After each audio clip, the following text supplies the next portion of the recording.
Hi, so we have started with the breakfast series. Now, what was the purpose of doing this breakfast series? Is first to understand कि normally whenever we are eating the day-to-day North Indian or the South Indian, proper authentic Indian breakfast, what happens is that it is loaded with carbs. Basically, क्या होता है? We make it with the carbohydrates, which is the grains, right? And what happens at the end, because of the lack of proteins, because of the lack of fiber in it, it increase the blood sugar levels drastically. Now then we think that we always think that, okay, what happened, what we did wrong, we have been eating healthy. Now when we get to know that we are diabetic and eating a lot of grains like poha, vermicelli, or even talking about upma gives us spike, we somewhere feel like our life is over. We feel we cannot enjoy these foods ever. So well, it's not about enjoying these foods ever in life. We do eat all these foods, right?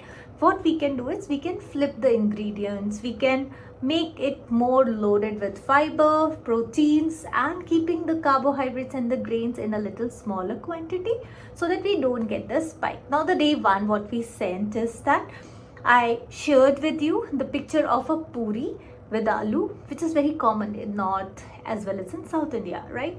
Even like if you go to West, everywhere, I think entire India enjoys the Poori sabzi, either outside or at home, right? We do cook. Now, these foods are some rare foods which should not be taken every day because number one is that very high in fats. Secondly, potato is very high in starch, which again increases your blood sugar levels because of the high amount of carbohydrate content in it. Poori again made up of gluten, which again it's fried. So what happens when we eat the fried food?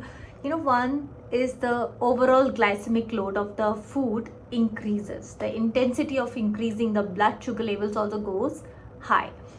Now, because it is fried, it might not increase the blood sugar levels so high, but what we observe is that it actually hampers the functioning of the liver. It actually overload the liver with too much of fat, because who metabolizes the fat in the body? It's the liver. It overload the liver, and liver is then releasing extra glucose through in the bloodstream. So what is the role of the liver? Cleansing the toxins, maintaining your all excess glucose levels. Whenever there is too much of high blood sugar levels, the liver only takes care of it, storing it and in the form of glycogen. Now third, if you are eating fried, it makes the liver overload. Now so many things to do. What to do? Whether I should clean the fats from the body, whether I should clean the excess glucose from the body. Liver is now like overwhelmed. It says, oh my god, now done, I won't be able to do anything. So handle it on your own. You suffer the consequences because you have taken the call to eat these foods. So what happens? We don't realize. We feel, okay, now wow, eating the fried food is not giving me any spikes. But what exactly is happening? Your liver is getting fed up and frustrated in the meanwhile, and then later on it keeps on increasing the extra blood sugar levels by releasing glucose from it. It keeps on breaking down the glycogen and release the extra glucose in the blood. And whatever the extra glucose is already there in the blood, that is definitely there because nobody is taking care of it. So what happens later on? We feel like, okay, after the Poori we ate all healthy food, but still I'm getting so many spikes. Why I'm getting so many spikes? So this is the entire story. आप fried खाएंगे, liver overload होगा, वो बाद में आपके insulin resistance को बढ़ाएगा, plus inflammation को बढ़ाएगा, एक्स्ट्रा ग्लूकोज रिलीज करता जाएगा और हमारी रीडिंग्स अननेसेसरीली बढ़ती जाएंगी, भले ही हमने एक बेसन का चीला क्यों ना खाया हो, right?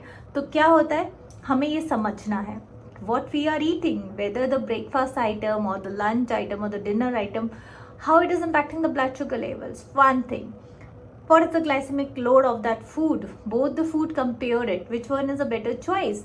I always suggest that you can also make the falhar or some like gluten-free puris instead of making that, and then prepare it at home. Don't eat it every day, but then definitely the shraddhs are going on. So during the shraddh time, we do prepare all these food, right, for our ancestors.